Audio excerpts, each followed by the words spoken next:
Қазақ халқының ғасырлар желісінде қалыптасқан ұлттық әдет-ғұрып салт-санасының адамның туған күнінен қартайғандағы таусыншақ күніне дейінгі екі арадағы уақыт мерзімі ішінде белгілі бір жүйеге түскен құбылысты көреміз.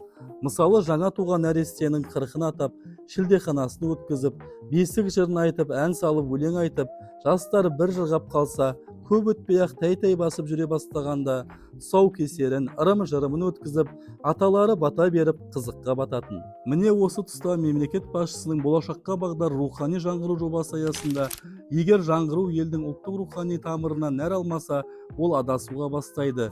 Яғни рухани тәлім-тәрбие мектеп қабырғасында сабақпен ұштасқан бір тұтас дүниеге айналып, оқушының әрбір алған жаңа білімі рухани дүниемен байланысып жатуы керек. Рухани дүниемен сабақтасып жатқан тәрбиені баланың бойына қалай сіңіреміз деген сұрақ туындайды.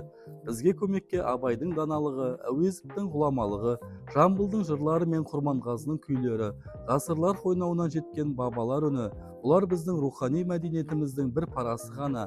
Қазіргі таңның жаңашыл ағартушысы, тарих қойнауында қалған ата-баба мұрасын заманауи күйге енгізуші Санжар Керімбайдың Әлдиден эпосқа дейінгі хрестоматиясын оқуға ұсынамын. Адамның тәрбиесі шыр етіп дүниеге келгеннен басталады.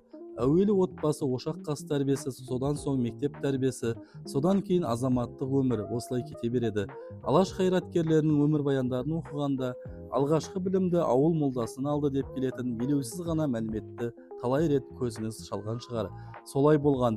Адам әуелі діни тәрбие алуы керек. Алаштың арыстарына бала кездерінде иманның, ұят аят, ар кісіліктің әліппесін үйреткен, көбінің аты белгісіз қарапайым ауыл молдалары еді.